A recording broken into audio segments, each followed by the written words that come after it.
नमस्कार, आपका स्वागत है फटाफट खबरों में। मैं हूं आपके साथ भावना रनौट। आज हम लेकर आए हैं उत्तराखंड के हर छोटे बड़े शहर की सबसे तेज और ताजा खबरें। तो चैनल को सब्सक्राइब कीजिए और वीडियो कहां से देख रहे हैं कमेंट बॉक्स में जरूर बताएं। चार धाम के नाम पर नहीं बनेगा कोई भी ट्रस्ट, अगस्त में विधानसभा सत्र, जाने कैबिनेट के अहम फैसले। मुख्यमंत्री पुष्कर सिंह धामी की अध्यक्षता में प्रदेश मंत्रिमंडल की बैठक राज्य सचिवालय में संपन्न हुई। बैठक शोक प्रस्ताव के साथ शुरू हुई, जिसमें उत्तराखंड के 5 जवानों के बलिदान पर श्रद्धांजलि दी गई। साथ ही दिवंगत विधायक शैलरानी रावत को भी श्रद्धांजलि दी गई। बैठक में कुल 22 प्रस्ताव रखे गए। बैठक में तय किया गया कि विधानसभा का सत्र अगस्त में आयोजित होगा। सीएम को तिथि और स्थान तय करने के लिए अधिकृत किया गया। वहीं उत्तराखंड कास्ट आधारित उद्योग स्थापना नियमावली 2024 पर मुहर लगी। साथ ही स्टाम्प ड्यूटी को लेकर भी निर्णय लिया गया। वही निर्णय लिया गया कि किसी भी व्यक्ति या संस्थाओं द्वारा बद्रीनाथ केदारनाथ धाम के नाम से कोई भी ट्रस्ट आदि बना जाता है तो इससे राज्य सरकार कड़े विधिक प्रावधान लागू करेगी। मिलते जुलते नामों को लेकर भी कड़ा कानून लगा। ये हुए अहम फैसले। औद्योगिक विकास, सिडगुल के स्थायी कर्मचारियों को 7वें वेतनमान के तहत पुनरीक्षण भत्ता मिलेगा। स्टाम्प संशोधन नियमावली का प्रस्ताव रखा गया। अब 5 लाख तक के कृषि ऋण पर स्टाम्प ड्यूटी नहीं लगेगी। 50% तक महंगाई भत्ते का निर्णय पूर्व में हुआ था, जिसमें अब ग्रेच्युइटी की सीमा 25 लाख की गई है। एक्सटर्नल एडिट प्रोजेक्ट में तकनीकी प्रशिक्षण के लिए सचिव नियोजन की अध्यक्षता में गठित कमेटी 5 करोड़ से ऊपर की सिफारिश करेगी। उसके बाद हाई पावर कमेटी निर्णय लेगी। अब तक केवल हाई पावर कमेटी ही सिफारिश करती थी। सचिवालय प्रशासन, पुरानी जगह से यहां आए चतुर्थ श्रेणी कर्मचारियों को पुरानी सेवा का लाभ भी मिलेगा। उत्तराखंड कास्ट आधारित उद्योग स्थापना नियमावली 2024 पर मुहर। वन विकास निगम के 2020-21 के वार्षिक लेखों के अनुमोदन। उत्तराखंड पुलिस दूरसंचार नियमावली 2024 को अनुमोदन। यूपी एनाटॉमी एक्ट 1956 के तहत लावारिस शवों की बरामदगी के तहत DNA सैंपल लेते हुए पब्लिसिटी करेंगे।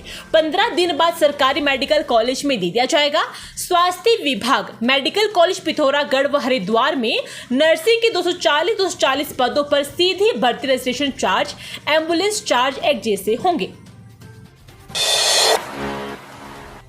शिक्षकों को पहाड़ चढ़ाने के लिए व्यवस्था में बदलाव की तैयार हो रहा प्रस्ताव। प्रदेश के अटल उत्कृष्ट विद्यालयों में शिक्षकों की कमी को दूर करने और शिक्षकों को पहाड़ चढ़ाने के लिए वर्तमान व्यवस्था में बदलाव की तैयारी है। शिक्षा सचिव रविनाथ रामन की अध्यक्षता में इसे लेकर विभाग की बैठक हो चुकी है, जिसके बाद विभाग की ओर से इसका प्रस्ताव तैयार किया जा रहा है।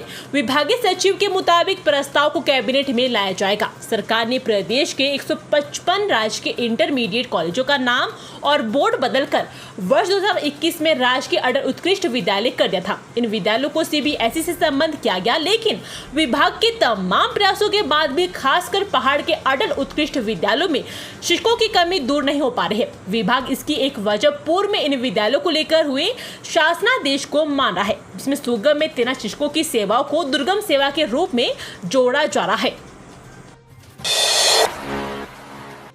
राज्य में हवाई कनेक्टिविटी बढ़ाने पर दिया जाए खास ध्यान। सीएम धामी ने UCADA के निदेशक मंडल के साथ बैठक में दिए निर्देश। मुख्यमंत्री पुष्कर सिंह धामी ने प्रदेश में हेली सेवाओं के विस्तार के निर्देश दिए हैं। उन्होंने कहा कि राज्य के प्रत्येक जनपद और महत्वपूर्ण पर्यटक स्थल हवाई सेवा से जुड़े इस दिशा में तेजी से कार्य किए जाएंगे। जोली ग्रांट के साथ ही पंतनगर एयरपोर्ट पर नाइट लैंडिंग की व्यवस्था तथा इनके विस्तारीकरण एवं अवस्थापना सुविधाओं के विकास पर भी ध्यान देने को कहा है। मुख्यमंत्री ने चारधाम यात्रा के दौरान यात्रियों एवं पर्यटकों को बेहतर हवाई सुविधा उपलब्ध कराने हेतु टिकट बुकिंग एवं टिकटों की ब्लैक मार्केटिंग रोकने के लिए भी कारगर व्यवस्था सुनिश्चित किए जाने पर ध्यान देने को कहा है। 157 विभागों में दिसंबर तक कागजी काम बंद। ई-ऑफिस में फटाफट आगे बढ़ेगी फाइलें। राज्य के 157 विभागों में दिसंबर तक कागजी कामकाज न्यूनतम हो जाएंगे और फाइलें ई-ऑफिस में फटाफट आगे बढ़ेगी। IT विभाग ने इसके लिए दिसंबर तक का लक्ष्य तय किया है। ITDA ने फेज 1 में जून माह तक 645 विभागों को ई-ऑफिस के दायरे में लाने का लक्ष्य रखा था। इसमें से 574 विभाग इसके दायरे में आ चुके हैं। दूसरे चरण में दिसंबर तक 157 कार्यालयों को ई ऑफिस के दायरे में लाना है। इसके लिए ITDA ने 1000 से ज्यादा ईमेल ID क्रिएट कर दी है। देवी कुंड के चर्चित मंदिर का मामला रातों रात नहीं बन गया मंदिर, कई महीनों से चल रही थी कवायद। जानिए पूरा मामला। बागेश्वर जिले में सुंदर डूंगा घाटी के देवी कुंड में जिस मंदिर के निर्माण के लिए इन दिनों खूब हो हल्ला रहा है, वह मंदिर रातों रात नहीं बना है। मंदिर निर्माण के लिए पिछले वर्ष दिसंबर के महीने से कवायद चल रही थी और ये जग जाहिर था। 15,000 फुट की ऊंचाई पर बनने वाले मंदिर की खबर को प्रमुख समाचार पत्रों ने दिसंबर 2023 के मध्य में प्रमुखता से प्रकाशित किया था। स्वामी चैतन्य आकाश की मौजूदगी में कपकोट के वाछम के ग्रामीणों ने 22 जून को देवी कुंड में मां आनंदेश्वरी दुर्गा मंदिर की नींव रखी। तब भी यह खबर प्रमुखता से समाचार पत्रों में प्रकाशित हुई थी।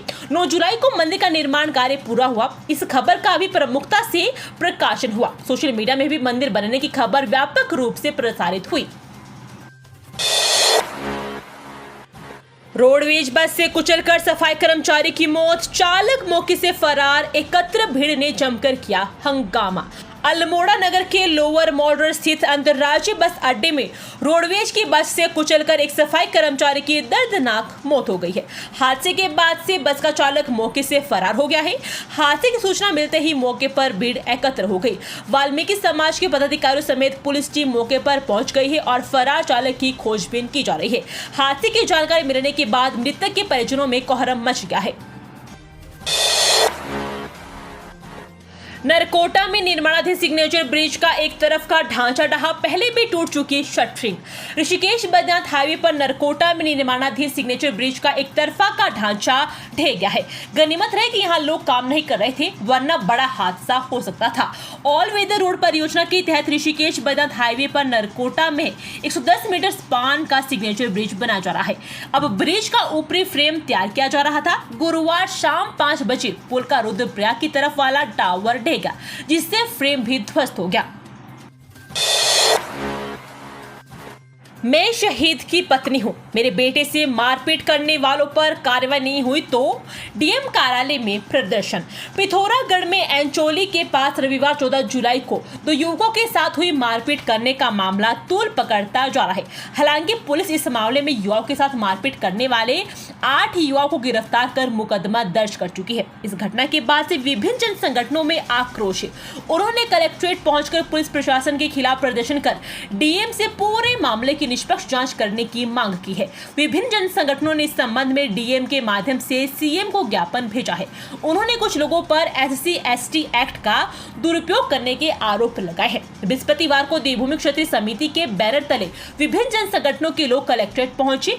उन्होंने कहा कि 14 जुलाई को भटियोड़ा गांव के 8 युवाओं ने 2 युवाओं के साथ बेवजह मारपीट कर दी। इसमें शेखर वल्दिया और एक अन्य नेपाली नागरिक को गंभीर चोटें आई है। घटना के बाद से नेपाली नागरिक पिथौरागढ़ में नहीं है। उन्होंने कहा कि कुछ लोग SC/ST एक्ट का दुरुपयोग कर रहे हैं। डोंगरी मोटर मार्ग पर हादसा, खाई में गिरी कार, परिवार के 2 लोगों की मौत, 4 घायल। रुद्रप्रयाग में गुरुवार सुबह दर्दनाक हादसा हो गया। डोंगरी मोटर मार्ग पर एक कार खाई में गिर गई। हादसे में एक ही परिवार के 2 लोगों की मौत हो गई, वहीं 4 लोग घायल हुए हैं। जानकारी के अनुसार घटना सुबह करीब 6 बजे की है। ग्राम डोंगरी से परिवार कार UK 13A 4341 में सवार हो रुद्रप्रयाग के लिए निकला था। इस दौरान डोंगरी मार्ग पर उनकी कार हादसे का शिकार हो गई। किसी ने हादसे की सूचना SDRF को दी। मौके पर पहुंची SDRF की टीम ने खाई में जाकर देखा तो 2 लोगों की मौत हो चुकी थी। रुद्रप्रयाग को स्वास्थ्य सेवाओं से मिली बड़ी सौगात, जिला चिकित्सालय में मॉडर्न OT स्थापित। जिला चिकित्सालय रुद्रप्रयाग में मरीजों को बेहतर चिकित्सा सुविधा मुहैया कराने के लिए कई प्रस्ताव पारित किए गए।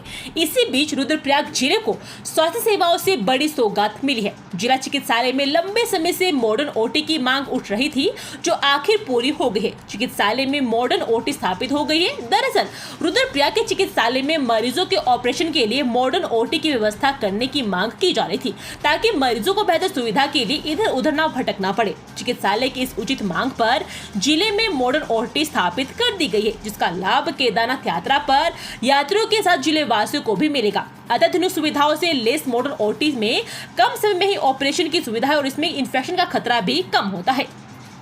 ये थी आज की फटाफट खबरें। हम मिलेंगे अगले बुलेटिन में, तब तक के लिए धन्यवाद और जय हिंद।